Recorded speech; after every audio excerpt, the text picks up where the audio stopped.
Today, he and his wife had a late dinner and also went to bed late. The old forester, Afanasy Makarovich, had already been on well-deserved rest for a long time, so he could sleep a little longer in the morning. He had worked very hard in his long life. This afternoon, he and his elderly wife stayed up late watching TV. Watching Sterlitz for the 100th time. Radio, newspapers, and television are the only entertainment for a villager. In winter, the hut was stoked. It was hot. Afanasy even swore at his wife that she overheated the stove and it would be hard to sleep at night. They just went to sleep, snuggled up to each other, when a dog started to worry about something in the hall and woke up the owners with loud barking. Villagers have always been afraid of wolves in the winter, so they protected the livestock and locked dogs at night in the barn or in the house. Hungry wolves would not disdain to eat a dog. However, it was already March. In these harsh regions, it was still winter. The forester and his wife had no cattle, but the dog Palkin was protected just in case. And in general, the place is wild and the bear can come to the village and runaway convicts can be observed in the woods sometimes, so better safe than sorry.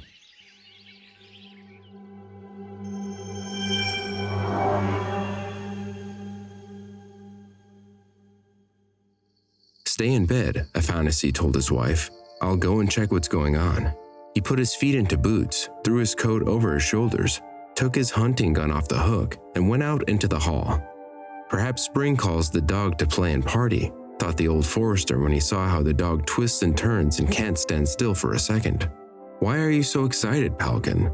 He asked the dog, who with all his appearance showed that he was very nervous. They went out into the yard. The dog ran straight to the barn and wagged his tail impatiently. So what happened there? Who came to us at night? Afanasy asked. Slowly, he approached the barn. The door was half open. The old man opened it wide with the muzzle of his gun and looked around. It was dark in the barn, but when the door opened, the light from the windows illuminated a floor covered with hay with some big beasts lying on it. After a closer look, Afanasy understood with surprise that it was a wolf. She was lying on her side and breathing heavily. Her swollen sides were shifting. It is time in March when wolves are pregnant. Afanasy, who has worked in the woods with wild animals all his life, knew it well.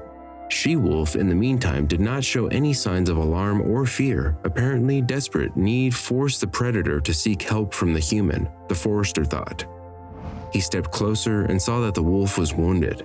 Her paw was covered with blood, and it was obvious that she had been wounded not long ago. Poachers became wild again, thought the former forester. They didn't do that kind of thing when I was in charge. Unless they were strangers, but even with them, Afanasy always had a short conversation. Leaning on his gun, the old man sat down to have a closer look at the wound. Thank God it was not from a bullet. Most likely it was wounded by a sharp twig or some branch. The wound may not be fatal, but it still needed treatment. Oh my God, it was an old friend. He noticed a large black spot on her chest. He had already met her once in the woods, only she was an inexperienced wolf cub at that meeting. At that time, 3 drunken poachers had mocked the poor animal. Something on the ground amused them a lot, and they roared loudly throughout the forest. How they managed to catch her, Afanasy didn't know. Apparently, curiosity led the little wolf cub away from the den and she was caught by the drunken monsters. They did not intend to kill her, they just decided to scare her.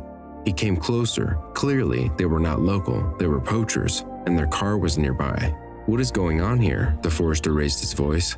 They stood aside when they saw the angry bearded man. The forester saw a little wolf cub, no older than 2 months, growling, squealing, and shaking in fear under the net they had thrown over the wolf cub. The forester swore and told the 3 of them to get out of the way, and he clicked the bolt of his gun, aimed it at the back wheel of the car, and fired it. You've got 10 minutes to fix the tire and get out of here. I won't be nice to you, time's up, he added, and pulled the bolt again.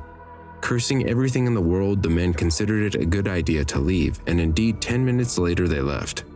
The forester threw off the net from the poor frightened wolf cub, and she ran quickly away into the woods.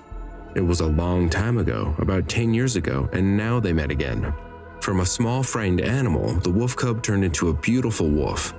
She had not forgotten the old forester. Afanasy returned to the house and called his wife. Get dressed, Dunya. We need your help. It's your feminine part over here. Dunya used to work as a nurse, and she knew all about potions. She knew what kind of potion was needed to cure the certain diseases. And of course, childbirth was certainly not a man's job. "I'm afraid she might bite me," Dunya said as she put on some warm clothes. "Why should she bite you, dear?" grumbled the forester. "She didn't come to our barn for that. She needs our help." After skillfully washing the wound of the wolf, Dunya put a bandage and some healing cream prepared by herself. "Now everything will heal properly," she assured her husband.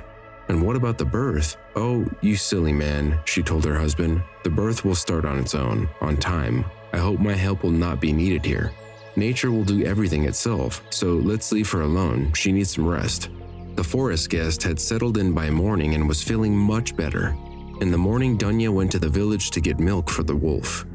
She and her husband lived on the outskirts of the woods. Maybe that is why the wolf came to their barn. Or maybe she really remembered how a fantasy had once rescued her. Near the store, the forester's wife heard the news that the day before poachers killed a wolf pack in the woods. The woman understood. The wolf came to us for a reason. She was saving herself and her cubs from hunters. Dunya hurried to get home as soon as possible to feed the exhausted wolf with milk. She opened the door of the barn and saw that the predator was in labor.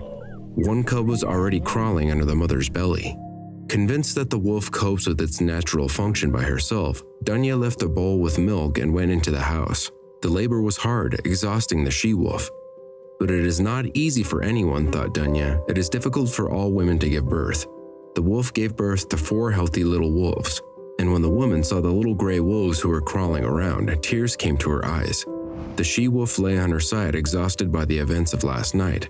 Now there were new challenges in her life. And Dunya and a fantasy had more work to do. For several months they had to feed the wolf family, but without anyone in the village knowing it. However, the she-wolf, as soon as she recovered and gained strength, she started to go away into the woods. The gray mother was usually away not for a long time. Most likely she hunted. In fact, she always returned home with a prey bringing rabbits or quails. There was enough food for everyone. Even the dog gradually accepted the fact that a pack of wolves lived in the barn and even began to protect the new tenants, barking threateningly at anyone who tried to approach their yard.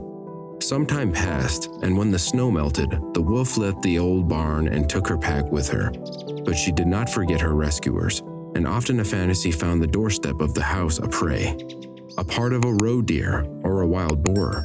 It was a gift to him and his wife from a noble beast.